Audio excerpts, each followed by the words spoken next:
Most bankers aren't ready to help you until after their third cup of coffee. But with Central National Bank's after-hours service, you don't have to wait for the bank lobby to open to get help. You can contact us from 6 to 8:30 in the morning or from 5 to 10 in the evening, and we'll connect you to a real, live, local person who can answer questions and fix problems 7 days a week. Bank different. Bank Central. Central National Bank. Member FDIC. Hello out there in Radio Land. This is Hank Hill, Assistant Manager, Strickland Propane. Come on down to Strickland where you can get a great deal on the new Char King 320 propane grill. We have other propane grills and propane accessories for your grilling needs. So come on down. Mention this ad for an extra 5% off of your next propane tank fill-up. That's Strickland Propane, Arlen, Texas. Have a great day.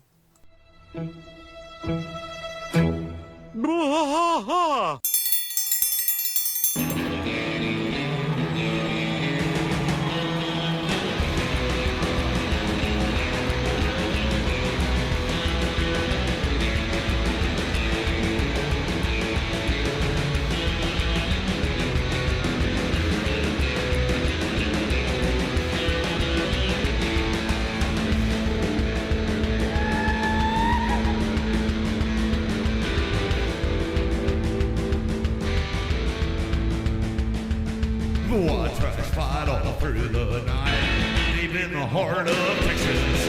The trailer park is nice and dark, deep in the heart of Texas. That drinks his brew and he spits his chew, deep in the heart of Texas. The TV blares, but no one cares, deep in the heart of Texas. Here we go! Hey there, everybody. Welcome to Bois, the King of the Hill Rewatch podcast. I am Mike. And I'm Rusty. Rusty, we have reached a milestone. Yeah, we have actually. This is Season 2, episode 23.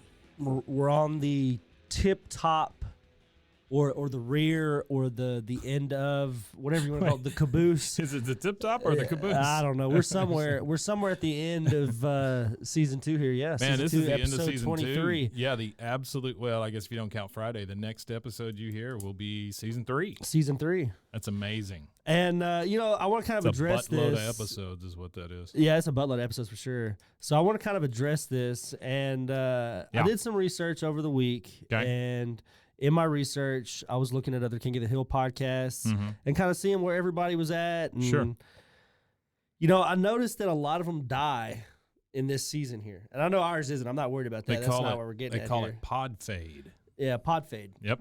So, we don't have that problem. I think we're too invested at this point. Sure. We get candy sent to us from Artie. We get, Thanks again, Artie. DVDs sent to us from other folks. Yeah. So I'm saying, it's just. Sure. There's no point in stopping now, but it's been great. We've got a ton of people who are listening, and we thank every one of them. Yeah. Also, guys. And by the way, just a quick disclaimer. Don't play with propane. Yeah, don't play with propane. Yeah. Okay, so I want to start doing this at the beginning because a lot of people might not make it to the end of the episode. It's something I noticed that we've been doing. So just letting everybody know, you could find us on all social media at BWAAAKOTH. Yeah. And not only that, you can find us on roguemedianetwork.com/BWAAA. And you can find a bunch of great podcasts over there, too. Yeah, go check out some other shows. There's plenty of stuff out there. We really appreciate it. And if you didn't catch our last episode, you can go on all social media platforms. Flat porn. No, but you could go back and check out our last episode on all social media platforms. Let me get a drink. Flat Stanley porn is what that is. Oh, no. All right. Well, this one, there's a couple of big things here that I want to get to. Number one, we got a huge cold open here, right, before the credits. Oh, yeah. Big one. So we cold open at Mega Lo Mart. It is dusk. It's really kind of pretty. I mean, it's the sky is orange, everything. This is another one of those episodes that has a lot of, I don't know, it has a feel to it. And I get this with a lot of King of the Hill episodes. I feel like they could make feature length, like a good hour and a half movie out of the whole episode. And this one, has that feel to it. And it has that feel to it because it is a two-parter. So when we do start season 3, we will start season 3 with the back half of this story. Yeah, we start in the parking lot, and then we go inside. We are in the toy department. We've got a worker there who is diligently putting out stuffed elephants. Hank walks up to him and says, "Do you know where I can find 4D batteries for my flashlight?" The guy says, "Aisle 30, I think." He says, "This is aisle 30." He goes, 15? 3? Stop guessing. Stop guessing. Yeah, He says, he doesn't even know where it's or at. you don't Yeah. know. Man, Hank came in here pissed off. Yeah, he did. Well, nobody at this time in the world, Walmart was killing everything. So, or Mega Lo Mart was killing everything. This is also very reminiscent of I need a dang hammer. I need a damn hammer. Yeah. So the guy just says, "Listen, sir, I'm trying to help you." Hank steps over all of the elephants that are on the floor. He is looking down the aisles, which I have done at many of these mega stores. Yeah. He sees somebody and yells after her because it's literally what you have to do. Yeah. Yeah, The like, amount of if stuff you're they looking stuff at in those places. So if you're looking at a Walmart or a Home Depot or a Lowe's or something like that, man, good luck finding Yeah, it's somebody just to help ridiculous. you. Good luck. Well, yeah. I don't even ask, especially at Home Depot. So it's like I know more than you. quick aside, in the toys, I noticed a game called Captain Crash. Oh, Captain Crash. A game called Music Game, which I'm sure that was fun. That sounds like a lot of fun. Music game. Music game. And then also back on the walls, you had dolls, teddy bears, and the guys holding the stuffed elephant. Like I said, Hank is out in the middle of all of the aisles now, right under the sign that says tissues, paper towels, and lotions. Ooh, lotions. He can't get that girl to stop, and so some other guy comes by and he says, "Hey," he asks him about the D batteries. He says, "Oh, you just passed them right through that door, sir." He walks out the door and he's out in the alley. Yeah, he's out in the alley. And he says, "I hate this place." And then we start. That's funny though. Who in the hell does it? Like he goes, they're like pointing through the whole store, and then finally they're like, "Oh, okay." Who they're tells out him that just door. go outside? Yeah, get the hell out of here. We don't care about your batteries. So here's a milestone. We go to the credits, and what do we get? We get a yell. We got to yell. No bell, but a yell. We got to yell. We got to yell. No bell, all yell. That's right. There you go. That's right. So we get through the credits, and we are at the Arlen Beauty Academy, and Ms. Kresmer is voiced by Jennifer Coolidge, by the way. Yeah, she is saying, as a stylist, you must remember a bad haircut can cost your client their job, even get them beat up. That's this is why her fourth appearance. That's why we use senior citizens. Oh yeah, that's why we use. Then Luann, yeah. Luann, who is trying to tease this old lady's hair, says, "Miss Kresmer, my senior citizen is too small for my chair. Can I get a new one?" It's Luann, please. Some of them can hear you. Some of them can hear you. She says, "Step into my office," and this is where we get the back and forth with Luann and Miss Kresmer. She says, "I haven't received your tuition check for this trimester." "Oh, really? I mailed it," says Luann. I mailed it. You did? Well, that's good, because if you hadn't, I would have to suspend you. But since you did mail it, why don't we just sit here and wait until it comes? Wait, yeah. And then there's just this awkward, really awkward shifting silence. of eyes. Yeah. And she goes, "I didn't mail the check." So I didn't mail it. We're back out in She's front. broke as hell. She is broke as hell. What is she gonna mail to you? We're back out in front of the Hill House, and Buckley is there dropping Luann off in front of the house on his motorcycle. She says, "If I don't pay my tuition, I can't go to beauty school anymore." Can you believe that? And then he goes. She guesses it's just free. I don't know. Yeah, and then he goes. Can you believe that? Oh, yes, he goes. Can you believe that? And he goes, "How much was it again?" And she goes, $300. All I have is $400, and that's going towards my new trampoline. My new trampoline. I mean, the trampoline I have now is good, but yeah, that's such a jackass. Well, it's different if he wouldn't have said nothing, but he literally asked her, "Hey, how much is it?" Oh, that sucks. Yeah, I'm sorry about that. She goes, $300. He goes, "All I have is $400." Yeah. What? Number one, that doesn't make any sense. And then, yeah, he's gonna buy that second trampoline, which you've made it if you have two trampolines. Yeah, that's it. What was he gonna do? Like stack them on top of each other? My wife and I had two trampolines at one time in our backyard. We had the 5 kids. So you had to all have 2 teenagers. trampolines. So I just watched Facebook and got 2 trampolines out of it. And, Oh, that's good. That's probably safer that way. You probably saved somebody from getting a broken arm or neck. Yeah, by separating at least, I just about damn near killed one of my kids though, because trying to jump from trampoline to trampoline. I got a trampoline not a story good since practice. we're on trampolines. Yeah.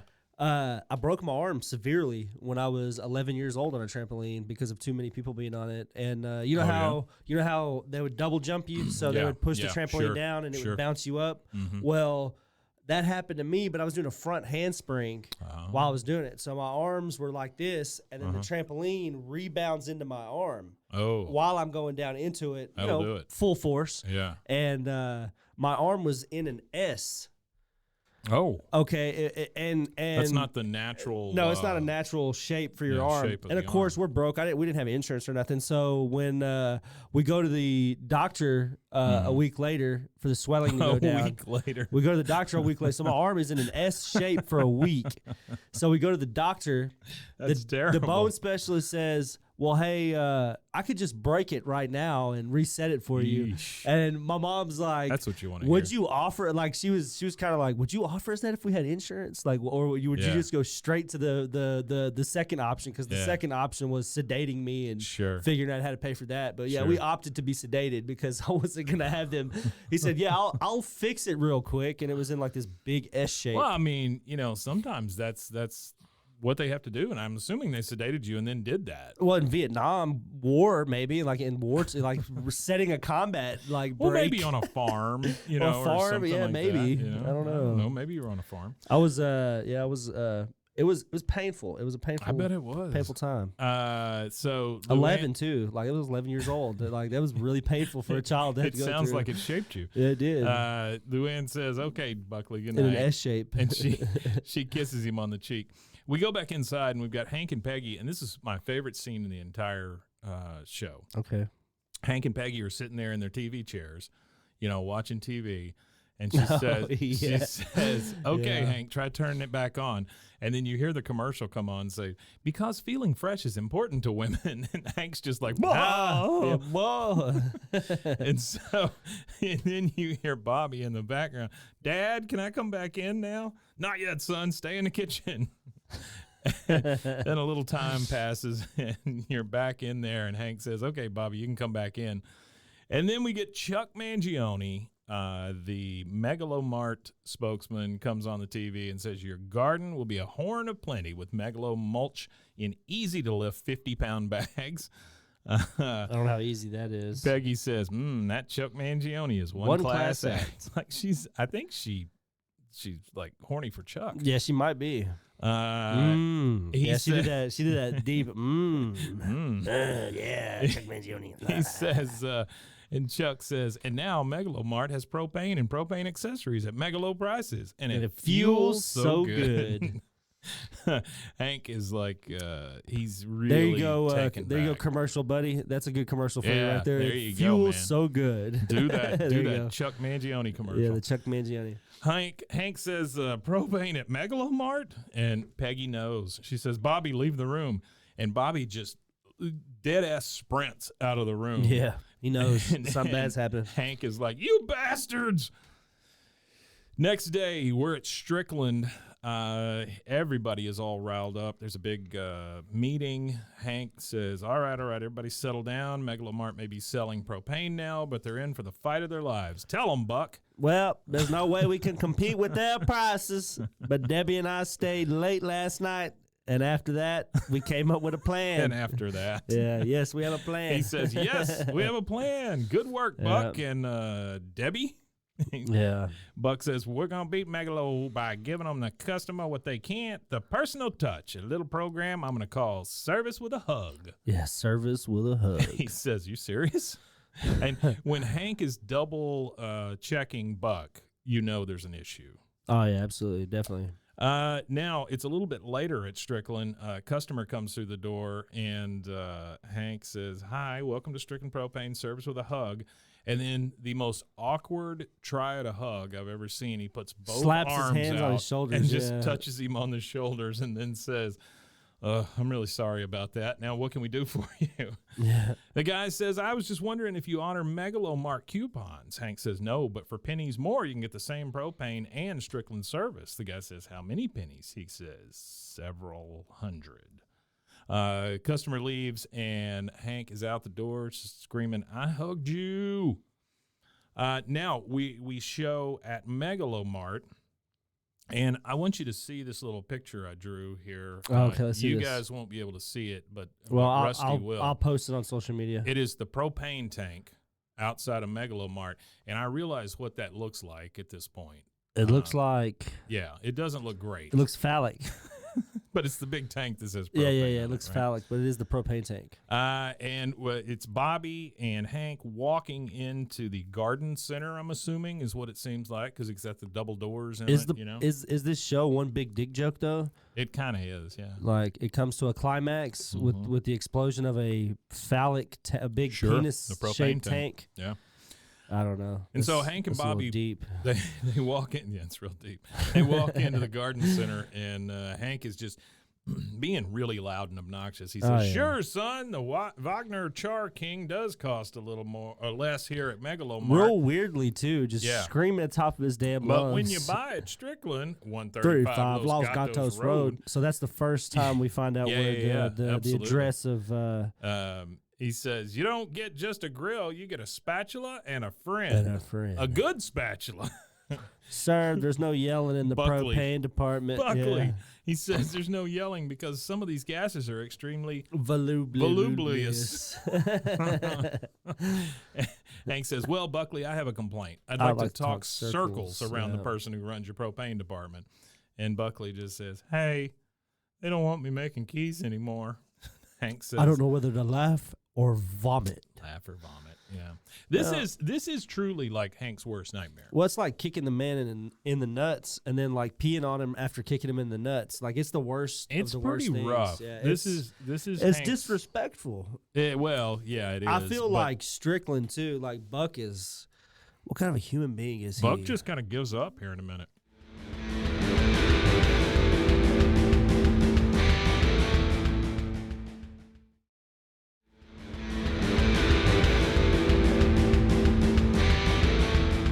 The next scene we see is they're grilling hamburger patties, really pressing down on them, by the way. And that's how you lose all the juices. All the juices. You don't push them down. You don't push them down. You don't, and then you don't flip-flop it too much either. Yeah. Dry it out. Hank's, it's all four guys, and they're out there cooking some hamburger patties, and Hank says, say, I want to thank you guys for continuing to buy your propane from Strickland. You're about due for a fill-up, Dale. What's it been, 5, 6 cookouts? Dale's like, no, I'm all set. He's getting real nervous. Yeah, he's getting really nervous. Hank says, that's odd. And he's looking down at the tank. He says, the gauge must be broken. It says your tank's full. And then the sticker comes off, and it says Mega Lo Mart under it. And then Hank asks, Mega Lo Mart? Dale screams and goes over the fence. I mean, he is just, he's gone. He's gone. It reminds me see, and that's the thing, too, is Strickland isn't just an individual selling just by the tank. Right. They're an industrial and the commercial provider of propane. So they're a friend. Well, not only that, they'll give you slaps on the shoulder, in the form of an awkward hug and a spatula. So I just don't understand this whole worry about, because it's still not competition. That's one of the things that Walmart really can't compete with, or Mega Lo Mart. It's one thing those stores can't really compete with is industrial or commercial delivery of fuel. They don't have it on tap like that. There is a place here in town. It was an electronics store, and my father worked at it for like 30 plus years, right? And the problem was that in came Altex, in came these other electronic stores, and then in came Walmart. And the other day, my dad's been gone from there for probably, 5 or 6 years, maybe a little longer. But I drove by it the other day, and it is closed. They sold all the contents and closed the place down because they just can't compete. Yeah. So, this stuff still happens. It happens does. In all types of happens sectors, all the time, unfortunately. Sure. Well, the internet now is killing a lot of the businesses. Internet, the internet is killing the businesses that killed Main Street. Yeah. It's killing off big box stores real quick. Kinda crazy, it's kind of funny, honestly, isn't it? And isn't it crazy? It is crazy. Because now the consumers that they exploited are now killing their businesses by going to the internet instead of going to their physical store. So like the consumer is killing them too. I guess that's true. In a sense. And since we are primarily a service society at this point, I guess service is the last bastion of retail at this point, right? Just food service. I mean, it's just service in general, it's a right? service period, yeah. And since service has started to kind of decline with, everybody quitting and all this stuff, nobody want to get. That's the thing is that makes me mad is when I hear small business owners, and I understand that small business owners generally can't pay people living wages, but you hear people say, "Oh, well, nobody wants to work," and then I'm like, "Well, what are you? What's your hourly wage? Oh, $12 an hour." I said, "Well, it's not the fact that nobody wants to work. People want to work and get paid a living wage to survive. Like it's hard to keep people in those jobs. And the reason why they rotate is because it's generally just like, hey, I got like 5 applications in. I need a job now. Let me work here until I get a job. I totally it's like a get stepping it. stone. I totally get it. But it also, like small places, I mean, they just can't literally afford to pay them anymore. They can't. And that's why I think that since they can't, at that time, I feel like small business owners, if they, I've never owned a small business, so I don't know. So I'm just, this is all just speculation.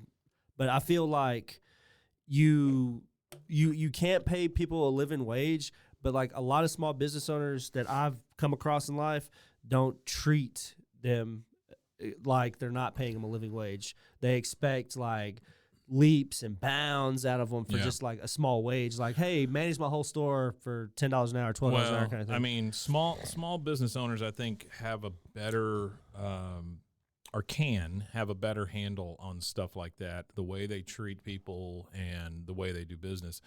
What I don't understand is like your Taco Bells and your Walmarts and stuff. They can definitely afford to pay more. Oh, they can. You know, and they just don't. They have recently went up on things on pay and places. I don't know like how that, they're paying the Taco Bell employees. I just know Taco Bell's always closed around here. Yeah, I remember that. Can you guys hear me? Okay? Mason. Yeah, turn it up a little bit, Mason. Yeah, I remember. And it's not Taco, but I remember Panda about. I want to say last year raised their base pay for just like regular cook to went up to 12. Yeah, for a while. Yeah. I think it's still there. I don't know what Taco Bell. I'm gonna look it up. It's just kind of crazy, you know, when you start places. thinking about it. I mean, these are national companies that make multi-million-dollar commercials. You know, they can afford to pay. Well, not only that's all the government subsidies and stuff that go to all these industries. And then on top of that, you've got these poor franchise owners who bought into this giant system, thinking, you know, I'm going to make a lot of money and supply jobs for folks and things like that. And then it's kind of it's a catch-22. You know, it's all kind of crashing down on them. According to Indeed, and this is just a quick Google Indeed. search. A kitchen team member will make just under $14 an hour. A cook, $14.60, and a service worker, I don't even know what that means. And that's like minimum wage. $15.83. That's the smallest thing, which is, I mean, it's better than what it used to be. Yeah. But but with everything costing so much. Well, because they say in comparison to what like minimum wage was for like, you know, generations before, like it's like $20-something an hour is what minimum wage would really be. You're in trouble. And that's what people always say, like, oh, you can't compare it. Well, no, I can compare it because like why could it work then and then not now? Like it works. Like why can't it work again? You know? Well, I can tell you why it doesn't work, and that's because of the corporations. I mean, that's why it doesn't and the government work. attached to it. Yeah, we've given all that money. We've given them so much over the years, you know, and stepped around so many regulations and things like that this is the norm to them. You know, not paying people based on the economy. That's just been the norm. Welcome to the corporate collusion with Mike and Rusty. Yeah. So the sticker comes off. Dale dives over the fence, and now we're back in the Hill House at night. This has got to be a common scene. Hank and Peggy in bed. This time they both have pads of paper and pens out, feverishly taking notes and writing things down. Peggy says, I am changing the seating plan in my classroom. Mr. Garcia has been hiding from me for too long. Welcome to the front row, Mr. Garcia. And then she asked Hank if he's listening. He says, I got to come up with some kind of battle plan. We're hugging our way down the crapper here, which is a wonderful phrase. That is a wonderful phrase. We get a knock on their bedroom door, and Luann says, Uncle Hank, Aunt Peg, can I come in? Hank says no. Peggy says yes. So she comes in, of course. Right in. She says, I didn't want to ask you for money. Hank's like, that's a good instinct, Luann. Luann. That's one of my That's probably my favorite line of this whole one. And Peggy says, go on, honey. She says, they won't let me back in Beauty Academy unless I pay them $300, and I can't make $300 until I'm rich and famous Hollywood makeup artist. Yeah, that's how that works. Hank says, yep. You got yourself a real catch-22 there. Good night. Good night. That's literally it. He just kicks her out of the bedroom. See you later. Next day, we're back at Strickland. Hank's got a plan for Buck here. He says, now, sir, I know we could never match Mega Lo Mart's prices, but I thought maybe we could get ourselves a spokesperson the way Mega Lo Mart cashes in on Chuck Mangione's star power. Now, I've done some research on this Zamfir fella. He's an actual person. He's an actual human being. Person. And that was the fact checker. He got me lined out with some facts on him. So he did the Mr. Miyagi, was it Karate Kid? Uh-huh. Yeah, he did the Karate Kid score. Pan flute. So he's a pan flutist. Zamfir has been around for years and years. I think that's really funny that they have a pan flutist as a compliment to Chuck Mangione with the flugelhorn. Yeah. So Zamfir he's 81 years old. Okay. Also, he's still with us then. I remember seeing commercials for him on TV. Yeah. And they always called him Zamfir, the master of the pan flute. Zamfir. Yeah, and it was just a lot of that stuff, right? Yeah. A lot of flute music. It's never my thing, but whatever, I guess. It worked for Karate Kid. He's Romanian. Okay. But I can see that music being the soundtrack for Karate Kid. I did not know that was him, and that's pretty interesting. Thanks, Artie. Anyway, he says, I've been doing some research on this Zamfir fella, and I found out he's sold more albums worldwide than the Beatles. His music's better, too. Buck says, Hank, it's too late. I've decided to shut down this branch of Strickland Propane. What? No. We can't give up. Hank, listen, I got 4 more branches to think about. Sometimes you got to cut off a finger to save the hand. He says, I got to let you go. You fired me? Is this the second time Hank's been fired? No, he quit the first time. He quit the first time. And then he got put on probation. Mm-hmm. Said, I can't even afford to give you a severance package, but you can have 5 minutes at the office supply cabinet. Such a jackass. I would have took the whole cabinet. I would have took everything in it. Joe Jack, who's behind him going through the cabinet. Make a basket out of your shirt, honey. Make a basket out of your shirt, honey. I like him. He was one of my favorite voice actors. Who does that voice? I don't know who does Joe I can't remember. Let's see. I got it right here. So we're at night in the Mega Lo parking lot, Mega Lo Mart Toby parking Huss. lot. Oh, Toby Huss. Yeah, Toby Huss. That makes sense. I thought so. I thought it was him. I just didn't want to be wrong. Artie would have got me. Hank pulls up to a closed Mega Lo Mart in the parking lot, and he is pissed.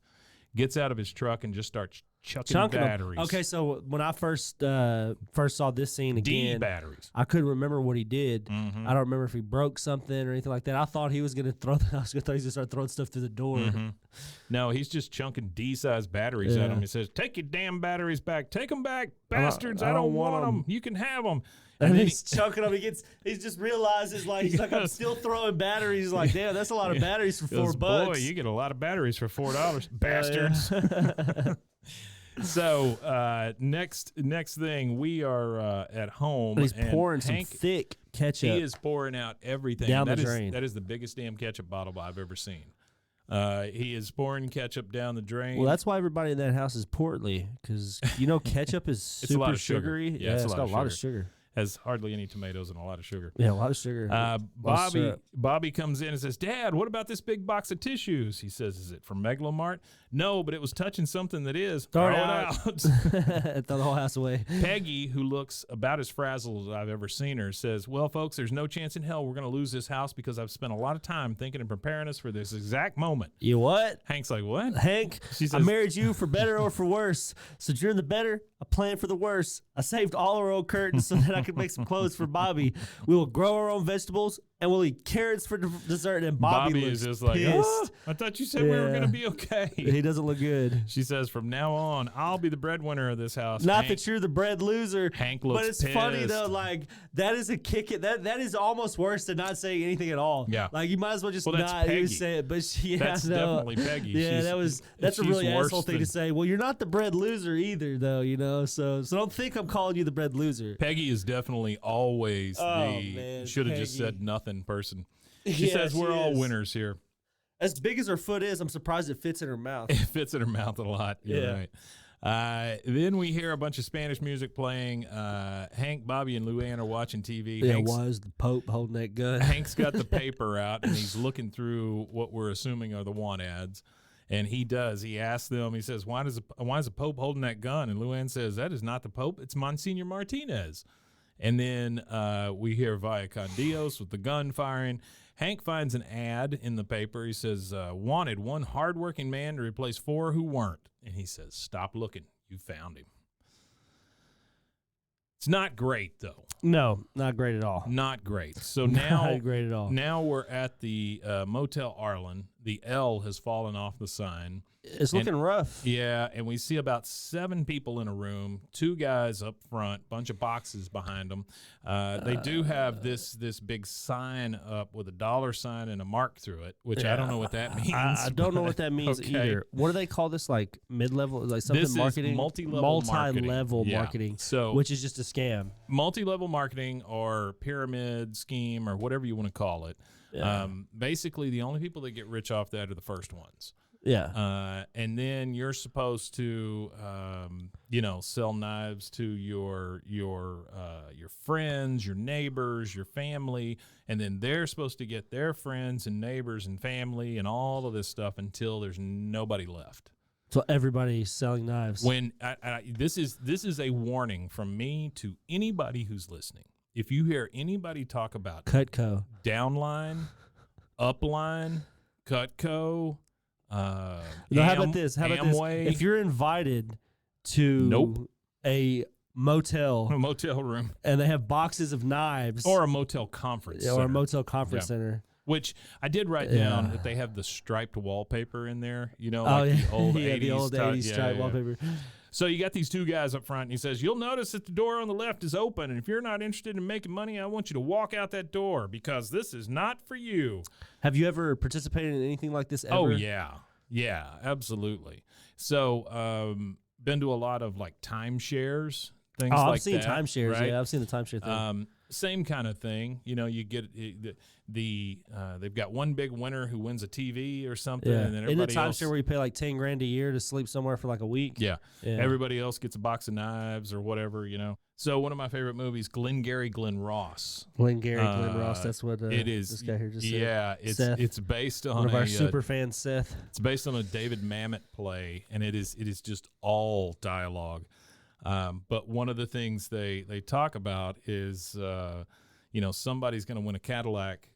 The second place gets some steak knives. Third place gets fired. So that's how they run the competition there. But anyway, these 2 guys are up there in front of a bunch of boxes. Hank says, can I just ask what we're selling? The guy says, that's a very good question. You'll be selling opportunity. There's a red flag for you, that's too. Super Anybody red flag. who ever says that, run the other way. Oh, that's and funny. then this is the reddest of all flags. Give me $300. I'll give you a box of knives. Sell these knives. He says, with your initial investment of $300, you can make up to $60,000 or as much as $200,000. It's up to you. Whenever they tell you it's up to you, you're screwed. That's not a job. Nope. That is a sales pitch. That's a sales pitch. So everybody in the room starts clapping and chanting, you. Yeah. Hank says, what's in the box? And the guy says, well, all right, Eager Beaver, it's time for us to tell you what's inside. Inside each one of these boxes are 24 smaller boxes filled with dreams. Hank says, oh, God, we're not selling steak knives, are we? Guy says, he knew right away. Yeah. Guy says, not we, you. And everybody just starts clapping. You. Gross. Yeah, I've definitely been in the middle of some of those. I fortunately have it, because anytime somebody said, "Will you give me $300 to do this?" I was like, "I don't have $300, bro. Can you just give me the knives and That's let me why show you're you?" looking for a job, you know, because you don't have $300. But a lot of this stuff is like brainwashing. You know, it is. They get you in there and they talk and talk and talk and get Give you you a going free and meal. going and going, and then all of a sudden you're giving them money. Anytime they offered a free meal, though, I'd show up for something like that. Like, hey, we'll give you a free steak dinner if you show up to the. I'll be there. Yeah, and that's why I'd go to the timeshare to get whatever they're giving me. Whatever they're giving you, I'd yeah. listen to a sales pitch, but I'm gone after that. Now we're back at the Hill House, and Lou Ann is really studying on the couch. She's got the propane textbook out, and she says, "Uncle Hank, what's a BTU?" He says, "British thermal unit." Oh, so there's no bacon in it at all then. Yikes. He says, "Lou Ann, That's I terrible. think you picked up the wrong book. That's about propane." She says, "I know," and she just giggles. Says, "I'm studying to be a propane salesman, just like you used to be, Uncle Hank." Uncle Hank. He says, Uncle Hank. "That's a neat idea, Lou Ann. While you're at it, maybe you can fly around the world in a weather balloon." Boy, he's so condescending. She says, "I can too get a job selling propane. Huh, Buckley said he'd hire me at the Mega Lo Mart." He says, "Mega Lo Mart? Why don't you just go down to hell and work for the devil?" And I mean, they get into a shouting match. Yeah, no, You know? they do, yeah. She says, "Good thing I don't have dangerous brain powers, or right now you'd be in 1,000 little Which pieces." is weird. What the hell is she even talking I about? don't know. She's nuts. We're back in the alley, and we got Hank opening an Alamo beer. He says, I've answered 40 classified ads. I didn't get a single response. 40 classified ads. That's a lot of classified ads. Yeah, I've done that. Boomhauer says, "Hey, man, I know how it is, man. You got to get low down that money, man. Just come over to Bank Boomhauer, get a little cash advance. Dang old additional charges may apply, man." Yeah, they old additional charges may apply, man. Hank says, "Well, I appreciate that, but we're doing fine, thanks." Peggy's landed some extra work as a notary republic. And then Bill says one of the weirdest things. He says, "You got yourself a good man there, Hank." I think it was a joke, and it was a bad attempt at a joke, because the second Hank looks up and says, "What'd you say, Bill?" He's across the street and struggling he's trying to climb. to jump the fence. He's struggling to climb. Falls off of it. Falls off of it, yeah. Pratfall. Hank is, he did not like that one bit. Nah, he didn't. Well, I don't blame him. That's a good man you got there, Hank. It's a fucking jackass thing to say to a man that's kicking him while he's down. We're back in the kitchen, and Bobby is helping Lou Ann study for her big propane exam. He says propane is A, flammable, B, non-flammable, C, all of the above. And she's like, well, you can't eat propane. Definitely can't eat it. Hank is in there making a sandwich, and he's just so he says, "For God's sake, it's flammable." She says, "I could have gotten that." He said, "You never would have gotten that." She goes, "Uncle Hank," and then he throws a sandwich at her head. Hits her in the head with a damn sandwich. Yeah, that's funny that he just hurls the sandwich across the room at her. You don't see him throw it, but you just hear it slap her head. You see it hit her in the face.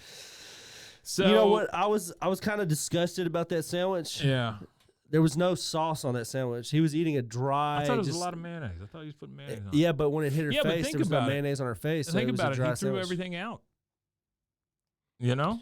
So what was that? What was that sandwich made of then? I don't know. I guess bread and meat that didn't come from Mega Lo Mart. He probably shops at the local butcher, but I imagine at this point the local butcher would be out of business Well, too. he hasn't done this yet, but at some point they start shopping at the hippie place. Yeah, the hippie place, like the commune. No, it's not the commune. What's it called? commune. A co-op. The co-op. Yeah, They start shopping co-op. at the co-op. So maybe they have been. I don't know. I don't know. Because this next scene, Peggy comes in with groceries while Hank is really disheveled on the couch, eating chips right out of the bag. He's got his bathrobe on, and he's watching Monsignor Martinez. You see the Monsignor jump off of a stained glass window, and he goes, "How could such a good cop become such a bad priest?" He's just a bad priest. Just talking to himself. In comes Peggy with a bag of groceries, like I said, and she says, I threw out my ethics and I notarized Velma Throckmorton's will. I hope those cats know how to run a toy store. That's funny. Yeah. She says, "Honey, did you iron my blouse for tomorrow?" He said, "No, I don't know how to iron. I don't want to learn." I don't want to learn. That's kind of crazy right there to me. That's a little rough. She says, "Hank, I don't know how to iron. You don't know how to iron? I don't know how. I mean, I know the concept Man, of it's ironing. just hot. You just put a hot thing on the thing. If I had to iron something, yes, but I've never been anybody like I've. Really? Never really cared. Oh, dude, enough. I've ironed a lot of shirts. He says, I don't know how to iron. I don't want to learn. She says, Hank, we're all taking on extra responsibilities because of your situation. He says, yeah, Peggy, I'm trying. She says, don't be a try baby, Hank. Be a do baby. Don't be a try kisses baby. him on the head and leaves, baby. which is just nuts. There you go. That's if you take nothing from this today, Mason, Yeah. take that. Don't be a try baby. Be a do baby. Be a do baby. And then, of course, one more kick to Hank. We hear the Spanish language Mega Lo Mart propane ad play. Oh, that's just that was another trivia. Appreciate that, Artie. That was what he added in the trivia. Was it's like a kick in the nuts. It was like a kick in the nuts. Kick in the tank. The taint. We're back at. I didn't say tank. Oh, you didn't say I taint. said tank. Oh, tank. Yeah, as in propane tank. Oh yeah, because it is. If you got a it's propane phallic. tank, you're in trouble. Now Should be methane, right? We're methane taint. We're back at the Mega Lo Mart.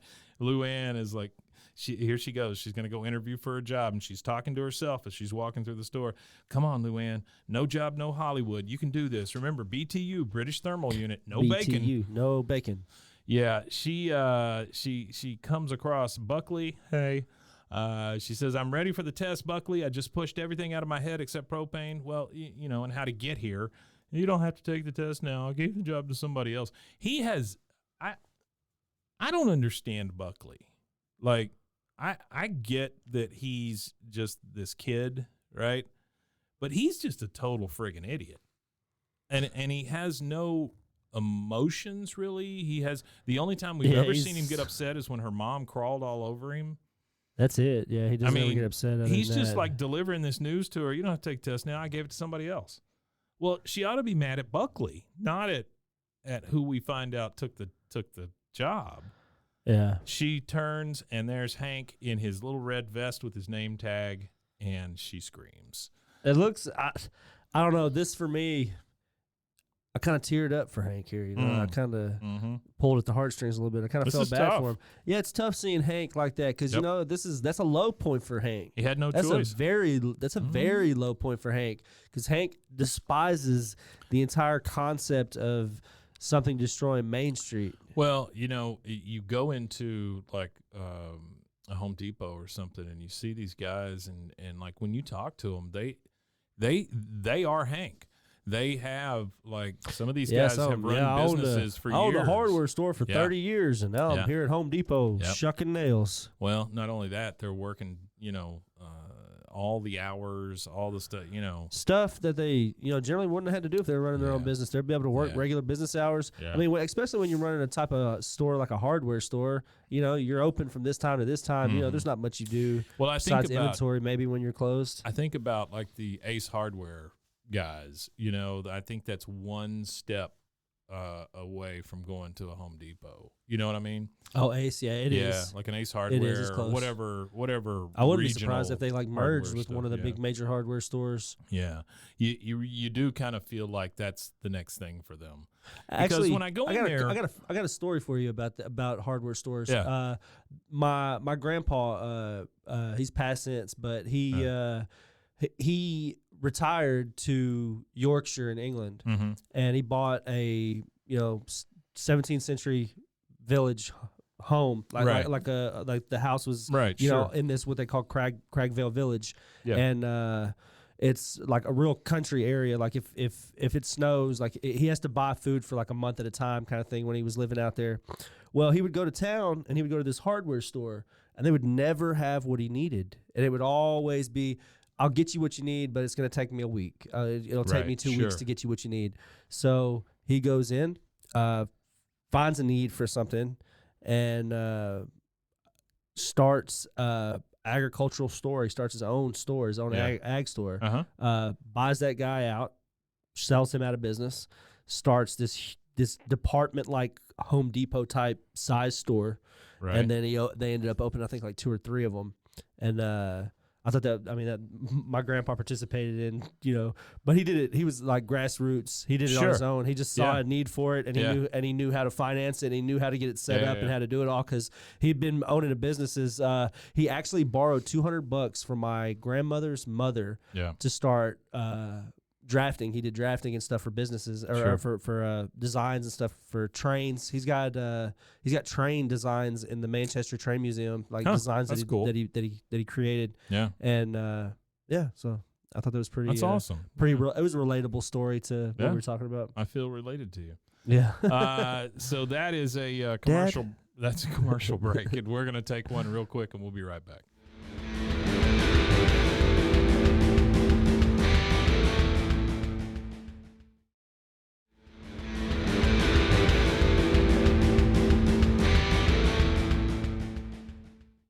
All right, we are back at the Hill House. Luann is really pissed off at Hank. She's like, so I guess you think you're going to work right now. I'll have to sell propane in your fancy vest. This is while Hank is just getting ready, and he's getting ready to leave. He's got his little red vest on. She goes, I hope you like walking, though, because I took your car keys and I flushed them down the toilet. And she just laughs and laughs. Jumps in the car, starts up, and drives off. And then out comes Peggy and says, have you seen my car keys? So I guess she flushed the wrong one. Now we're back at Mega Lo Mart, and Hank is at work. Buckley says, "So you know something about propane?" He goes, "I was a manager at Strickland Propane for 15 years. Anyway, here's your tag. You got to wear this at all times." He gives him the little tag that says, "Please forgive me. I'm a trainee," which. God, that's it another. Just keeps getting lower and lower and lower. That's right. Like they just keep kicking him. I don't know. When the dog's there laying, just let him lay. Guy walks up that works there, and he says, "Hey," and then Buckley says, "Hey," and we find out that it's Ron. He says, "This is Ron. Hello, I'm Mr. Hill. 15 years experience in propane." Ron says, "Wow, that's amazing. Hey, you know what?" Ken, this is just lower and lower. It's bad, and yeah. lower. I feel bad for Hank the whole way through this crap. Hank says, "What?" He goes, "Chicken butt." He goes, "You know what that means?" Hank says, "No." He goes, "What?" He goes, "Chicken butt." And these two idiots are just cracking up like it's the funniest thing they've ever heard. Yeah, I know they're very infantile. He said, "You got to stop saying what?" He goes, "Why?" "The chicken thigh." And again, they just crack up. And then he tells him. Jokes. And then on top of all that, he tells him as he's handing him America Loves Mega Lo Mart posters, "Now you got to go put up some posters in the parking lot. Chuck Mangione's giving a concert there next week." That's one of the things that was always tough for me about department stores and stuff like that. Like all the extra stuff? Well, no, not all the extra stuff. I never worked at a place like that, but just like seeing, like observing as you're in the store. I'm a people watcher, so like when I was a kid, when my mom would roam to the store, I would like sit on the bench and just watch people as they walk by. Yeah. And that's one thing I observed about like those big box store employees. You'll have like 60-year-old men, would you say like 20 years experience? Oh, yeah. Like checking people at the counter while you have like this 20-year-old dude who's like stoned off his ass is this dude's boss. Yep. And I'm like, that doesn't even make like, it doesn't make any sense. I don't care if that dude's been here for 6 years and he pushed the shit out of carts and worked his way up to like be a manager. If you've got a guy who's got like 20 years experience, like I just don't understand how like you could not use his experience somewhere more valuable than like bagging groceries or checking at the register. Because you hired this kid to do it for $8 an hour or whatever. That's what it is. That's exactly there you go. That's what it is. That's exactly what it is. And then you put that kid in place, and then you hire these guys because they got no other choice, and then all of a sudden they're working for a 20-year-old. One of the things that struck me throughout this episode is all of the ominous music.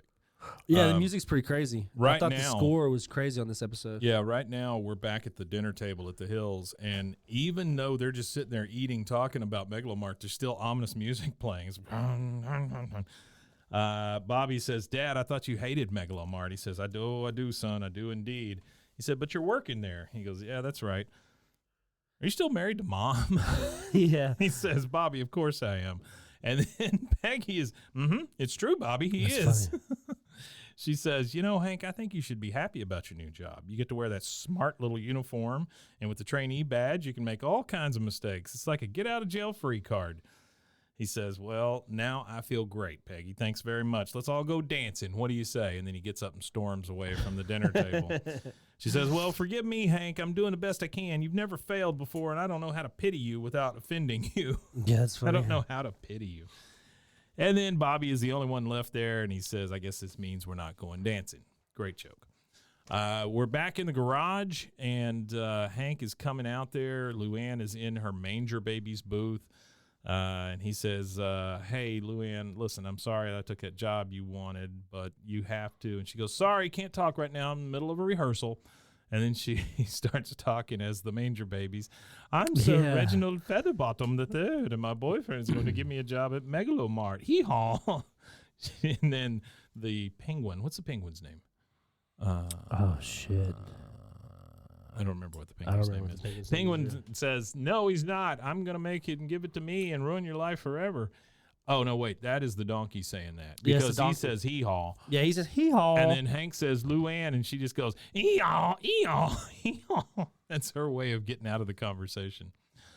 Next scene, we're at the Mega Lo Mart break room. Hank is sitting trying to eat a there sandwich. all sadly in his little vest, trying to eat a sandwich. And peanut butter and bologna sandwich. In come Stephanie and Cindy, both with an I. So Stefani and Cindi.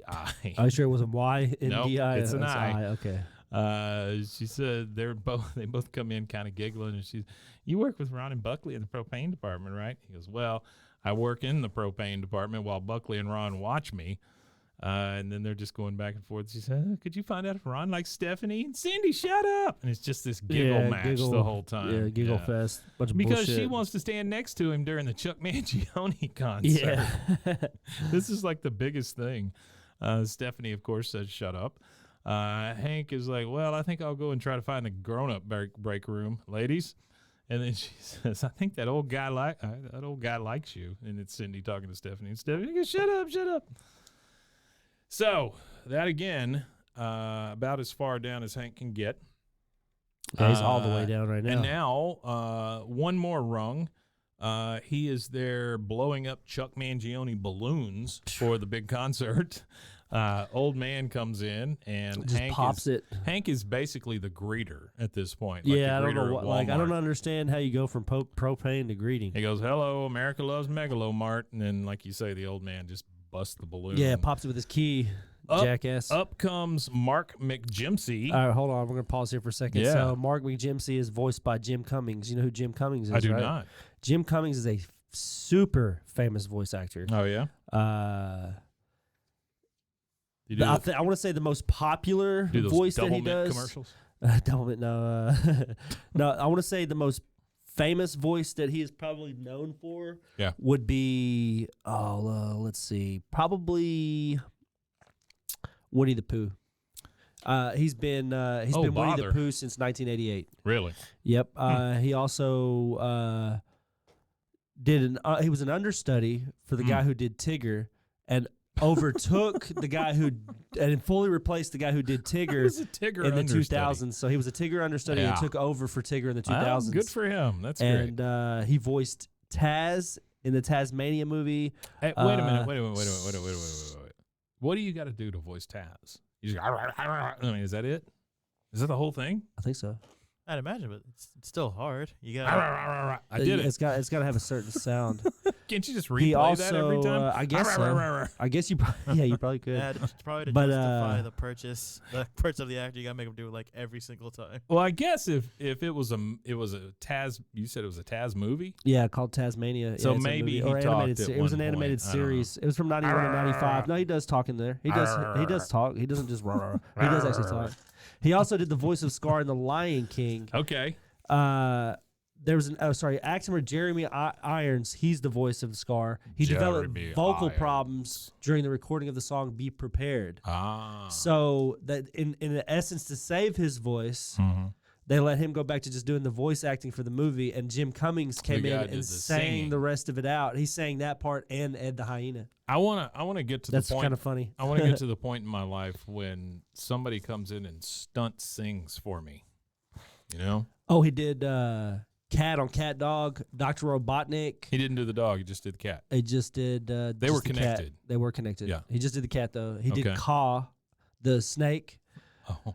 On the TV show Jungle Cubs, which I don't know, in the 90s they did that. In the 90s they did that. In the 90s they turned all of the animated stuff into kids. Muppet Babies, Baby Babies, pup named Scooby Doo, all that, all of that. So we are. Hank has gotten his balloon popped. Mark McJimsey comes up and says, after a while, he said, don't take it too hard, Hank. After a while, you hardly miss the respect, which is rough. That is rough. Hank says, you mean you're the Mark McJimsey that owns Just Brake Drums? He said, yeah, I used to own until Mega Lo Mart ran all of Main Street out of business. Now I'm just working here in the automotive department helping feed the beast that killed me. He says, do you know Layaway Ray? He said, yeah, Layaway Ray. Used to go to his bait shop all the time. This is the guy who burned his place down, his bait shop, yeah. And then here he goes. Yeah. So there I was, bare-ass naked, this is in Layaway a box Ray. of night crawlers. Felt kind of funny, but it kept him alive through the night. Hank says, see, that's the kind of thing you can do when you own your own store. I guess sit in night crawlers. Yeah. Well, he's voiced by Stephen Root. Here, it's just one humiliation after another. Then up comes a manager, which we've never seen.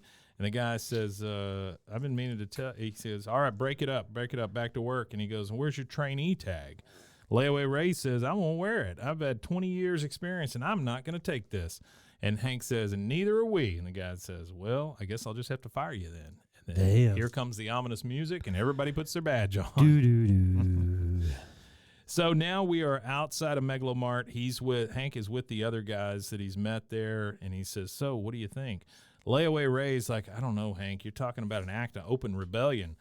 Hank says, dang right I am. They say America loves Mega Lo Mart, just like the posters. And if we don't speak up, everyone will think it's true. That's right. He says, we got to put an end to the silence while the whole world is watching. If you want out, get out now. As for the rest of us, we'll be disrupting a Chuck Mangione concert with kazoos. And this right here shows, and this right here is one of those examples for me that shows how socialist Hank Hill really is. Oh yeah, absolutely, sure. He's ready to disrupt the system, you know. Layaway Ray says, "Why kazoos, Hank?" Hank says, "Because they're portable, they're annoying, and Mega Lo Mart has them for $3 a case." He goes, "Oh, we'll be just like Queer Nation." Which do you know what Queer Nation was? I do know what Queer Nation was. Yeah. Well, you want to tell us what Queer Nation is because I don't know what it is. It was. That's why I asked. I mean, because I don't know. It was a movement. It was just like your. What was the thing where they were against Wall Street?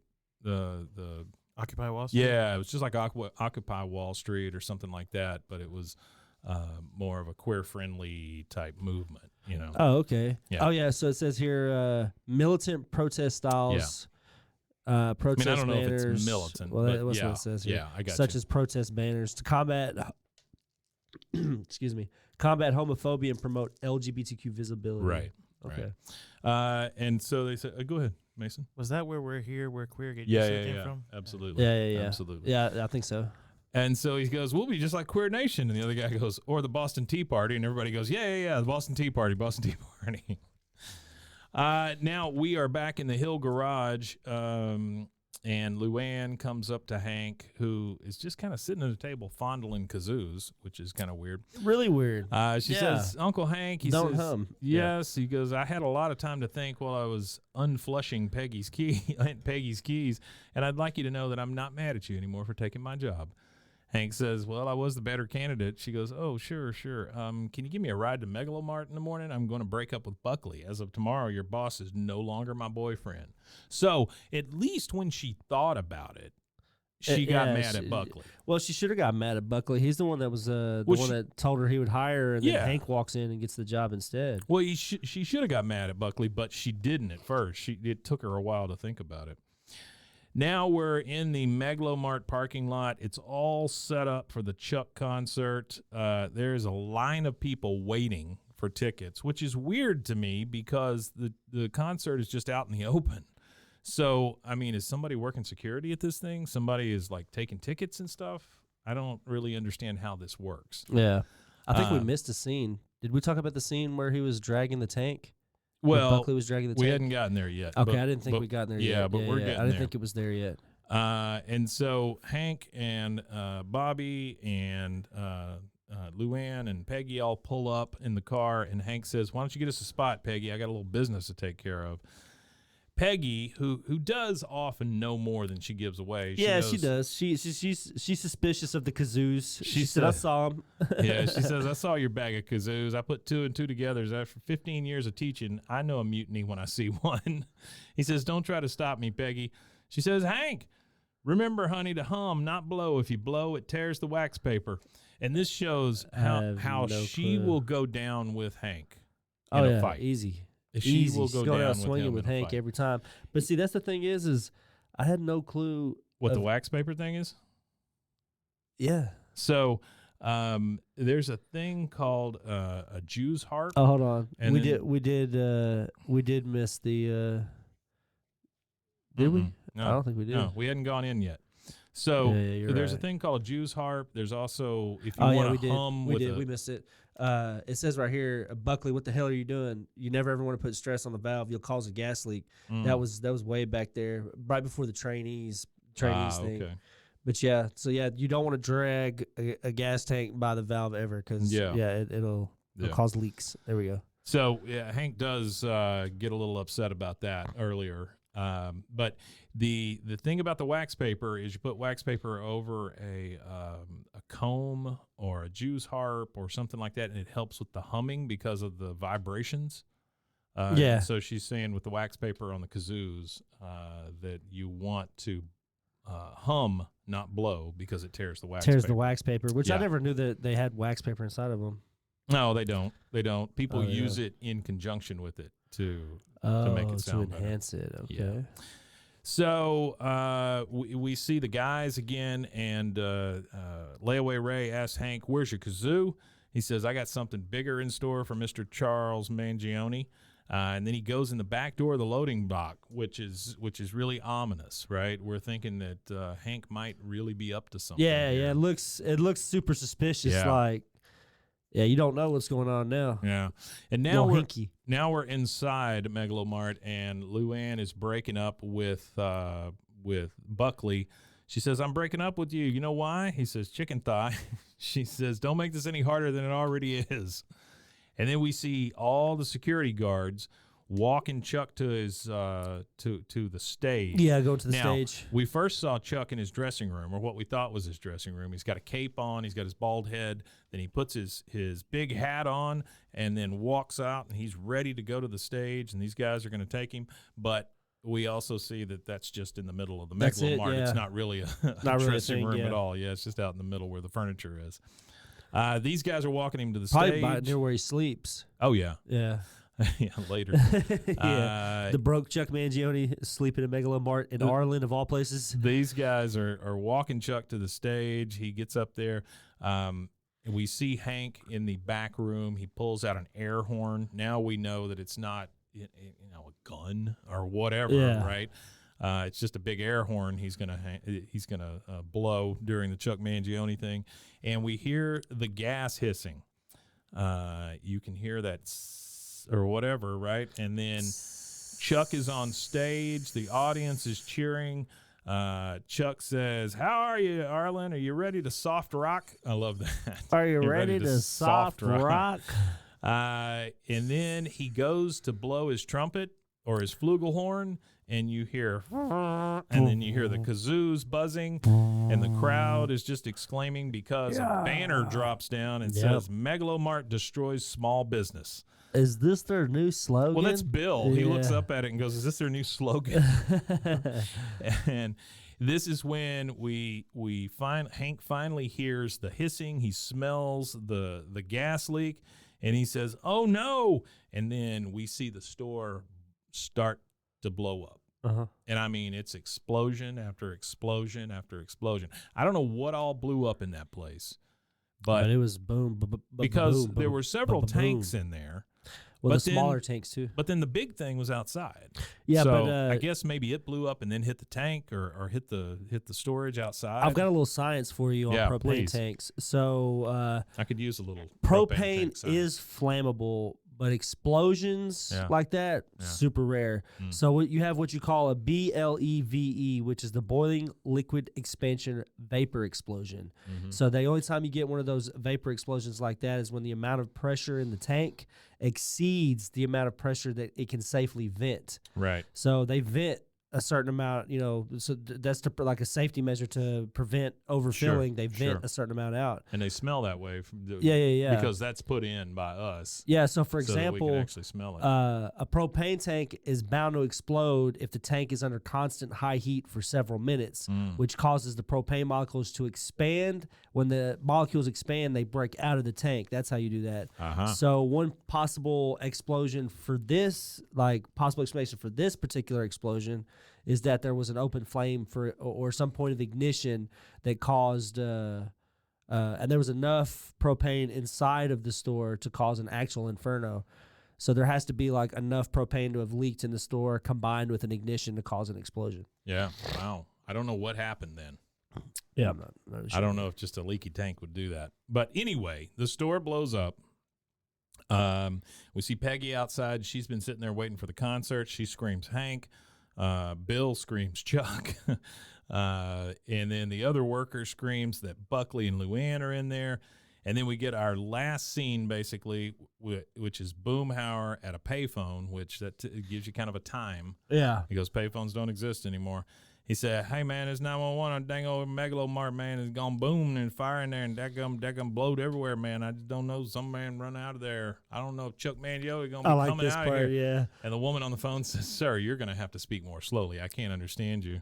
Dang old Mega Lo Mart talking about it's boom. It's like boom. like it's any more like understandable slow down like what the fuck is he saying? Dang old Mega Lo. Dang old and then we get the credits. And we get That's the credits. it. And you got to remember, this was the end of season 2, so you had to wait all summer until the show came back. Yeah, to find out what the hell happened. You don't know if Hank blew up. You don't know if Luann's dead. You don't know Buckley. I didn't even think about Buckley being dead. I didn't really care. So you guys can meet us here next summer for the next season of a King of the Hill Rewatch podcast. Yeah. No, you don't have to wait that long. I don't know that works that way. But we get the credits, and then the very last tag is Stephanie with an eye saying, shut up. And that's it. That's it. That's a whole That's wrap. it, man. That is season 2. Season 2 wrapped up with a nice shiny bow. I don't know why the bow's so shiny. And then Bill yelling, Chuck. Yeah, and that's it. Explosive ending.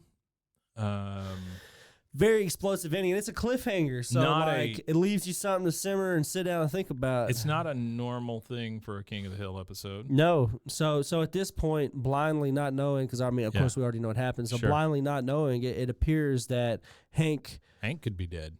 No, not only Hank could be dead, Hank could be involved in something criminal too. That's true. Yeah. Like my first thought is Hank blew some shit up. Yeah. Like Hank went in there and sabotaged something and Molotov cocktailed a propane tank or something. You never know. Also, those guys that he gave the kazoos to, they don't know. He just said, I got something bigger for Mr. Charles Mangione. Well, Hank has shown his lawlessness when he was hurling batteries at Mega Lo Mart. That's true. So he's not above the law above breaking the law at this point. Because that's vandalism. Sure. And seeing Hank littering, vandalism. I mean, there was multiple crimes. Trespassing on private property after closed hours. Yeah. I mean, there's a lot of things that Hank was involved in that throwing batteries. That's so true. If he'll do all that, then is he above setting the place on fire? I think there's a point that Hank gets to, and he's pissed off, and he's going to do these little things like this. But I can't ever see Hank really going out of his way to blow a place up or but what if it's like some frat boy antics? So he's a little tipsy, a little pissed off. I just don't. You don't think so? The worst we ever see he out of Hank tattooed Bill is on his head. So I mean, a guy that'll tattoo the word Bill on his head. But the worst we ever see out of Hank is when he gets drunk on stage and kind of goes off, and vomits on people. That's really the worst you ever see. That is the worst you see out of Hank. Well, tell them how to find us. Well, guys, you can find us on BWAAKOTH. That's 3 A's, and that's on Instagram, Twitter, 3 TikTok. A's, no waiting. And we appreciate all of the interaction and stuff that we've been getting still, and everything's just been great. It's been fun. Appreciate all you guys, everybody out there in social media land. So we will be back next time with the start of season 3. Yeah, start of season 3. We'll find out who blew up. Yeah, find out if Hank is a criminal or not. Dun, dun, dun. And for Mason, for me, and for Rusty, that's a wrap. That's a wrap. We'll see you next time. Umtanye.